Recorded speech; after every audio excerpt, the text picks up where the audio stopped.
Bonjour les amis, nous nous retrouvons pour une nouvelle aventure. Il y a environ 2 semaines, Joe a accompagné Anthony, son ami journaliste à la gare. Il partait pour le front avec une mission très dangereuse à accomplir.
Au revoir, maman. À ce soir.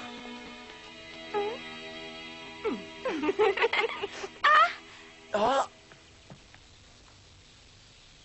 Il était encore en train de nous épier. Ça devient une manie. Ça doit être très triste de n'avoir ni frère ni sœur. En tout cas, ça ne me plairait pas. Je pense à une chose. Peut-être qu'il nous envie parce qu'on est une famille nombreuse. Au contraire, à mon avis, il nous regarde avec désapprobation. Il doit nous prendre pour des folles parce qu'on rit tout le T'arrêtes temps. tout de suite. Tu n'y es pas du tout. C'est justement pour ça qu'il doit nous envier. Oh, d'après toi, est-ce que ce garçon étrange aurait envie de devenir un de nos amis? Eh bien, je n'en suis pas sûre, mais c'est possible. Alors, il doit être particulièrement timide. Anthony, lui, nous aurait tout de suite demandé, voulez-vous que nous soyons bons amis?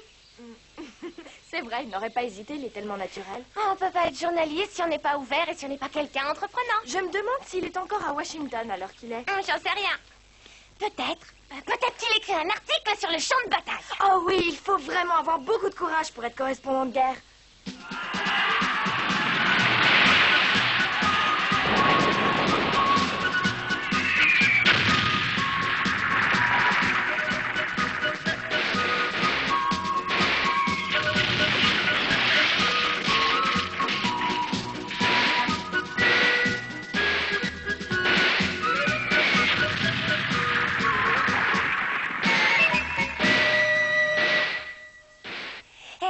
Écoute-moi bien maintenant. Tu sais ce que j'ai entendu dire? Que le bal que donnent les Kings fait partie des 5 réceptions réputées pour être les plus élégantes de la ville.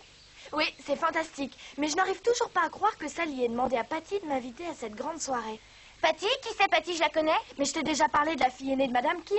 Ah oui, j'y suis. Tu sais que Patty a répondu à Sally qu'elle en parlerait très rapidement à sa mère. Oh, comme je suis heureuse pour toi. Tu te rends compte du nombre de gens que tu pourras rencontrer à une fête aussi prestigieuse? Tu feras des conquêtes, tu verras. Oh, tu es gentille. Mais je suis persuadée que Madame King n'invitera pas à son bal la préceptrice de ses enfants. Ne t'inquiète pas, maman dit que Madame King est une dame qui a bon cœur. Je suis sûre qu'elle t'invitera, tu verras. J'avoue que j'ai bon espoir, mais on ne sait jamais.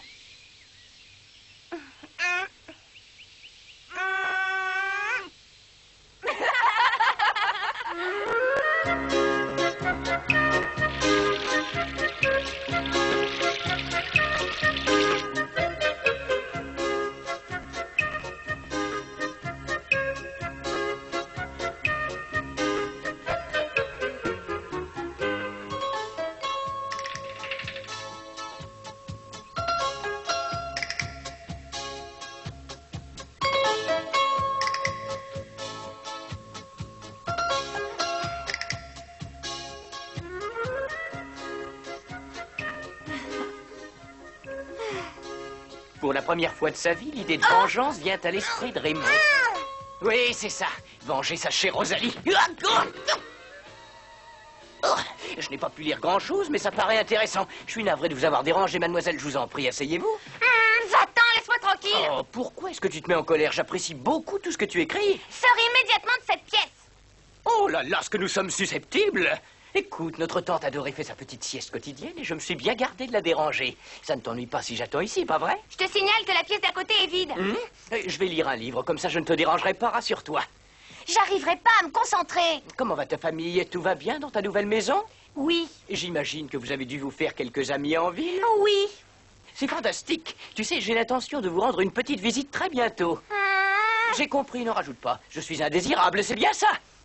Puisqu'apparemment tu tiens beaucoup à rester ici, je préfère prendre mes affaires et partir. Non, non, c'est pas la peine. Reste, je m'en vais tout de suite. En te souhaitant, ma chère cousine, d'écrire le plus grand roman de tous les temps.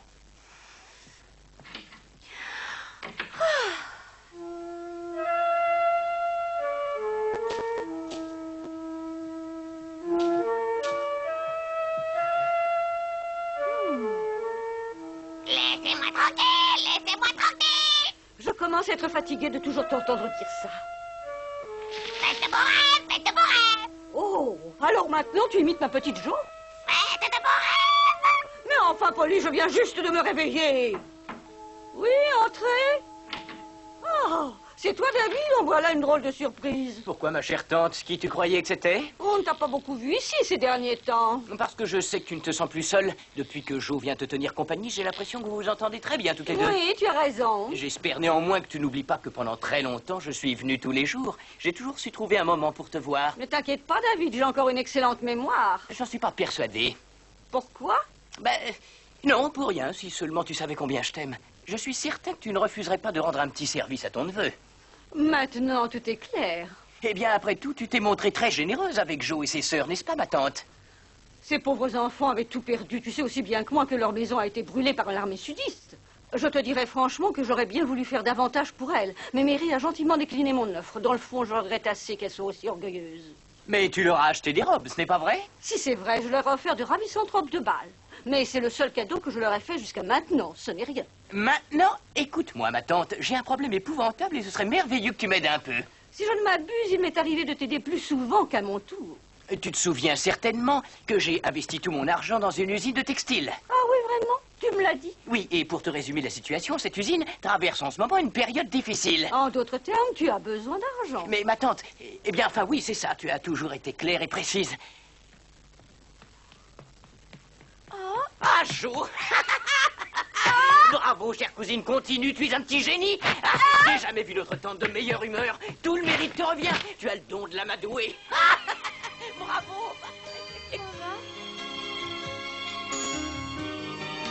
Un corbeau tenait en son bec un fromage. Il était perché sur un arbre très très grand.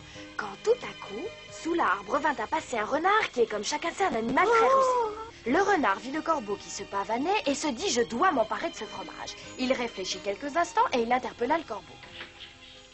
Est-ce que Monsieur Head est chez lui? Non, Patty, je ne suis absolument pas d'accord. Ma chérie, je reconnais que Mademoiselle March est une jeune fille charmante et fort bien élevée, mais il n'en reste pas moins vrai qu'elle travaille pour notre famille. Mais ce n'est pas pour ça qu'elle viendra au bal avec une pancarte où il est écrit « Je suis la préceptrice ». Je t'en prie, maman. Oui, entrez. Monsieur Forrest vient d'arriver. Il demande à vous voir, Monsieur Head. Très bien, dis-lui d'aller m'attendre dans ma chambre. Non, attends, maman, j'ai une idée. On pourrait demander l'avis de David. Johnson, dis-lui de venir ici. Oui, monsieur, à vos ordres. Si ma mémoire est bonne, notre préceptrice est une parente de ce cher ami David. Ah, et comment sais-tu ça? Oui, entre, mon cher David.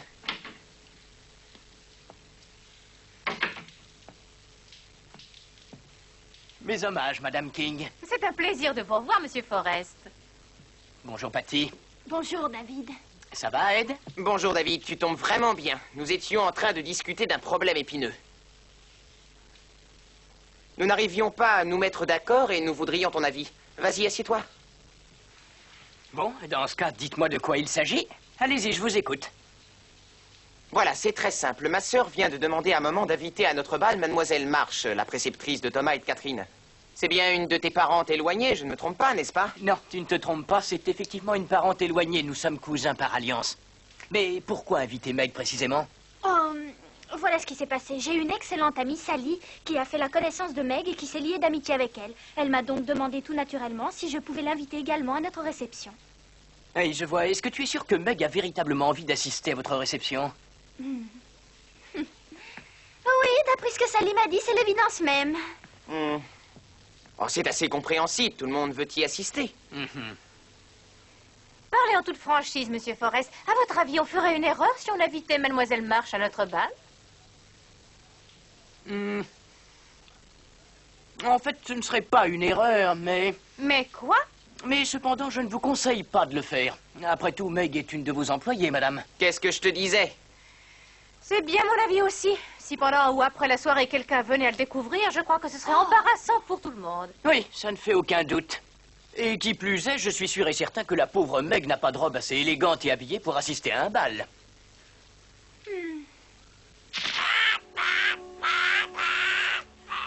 Alors finalement, vous ferez bon usage des tenues de bal dont je vous ai fait cadeau. Oui, et je suis sûre que Meg remplira vite son carnet de bal. Elle est très jolie, elle fera des conquêtes. Dis-moi, tu ne comptes pas aller à ce bal?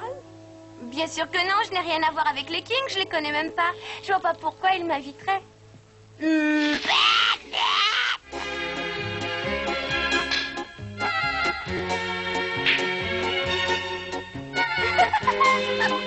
gagné! Ah, Meg. Bonjour, cousine. Tiens, bonjour David. Mademoiselle Marche, j'ai gagné, vous avez vu? C'est pas du jeu, mademoiselle, elle a triché! Non, j'ai pas triché. Ouais! Menteuse, je t'ai vu! J'ai une idée. Pourquoi ne faites-vous pas une autre partie? Oui, mademoiselle!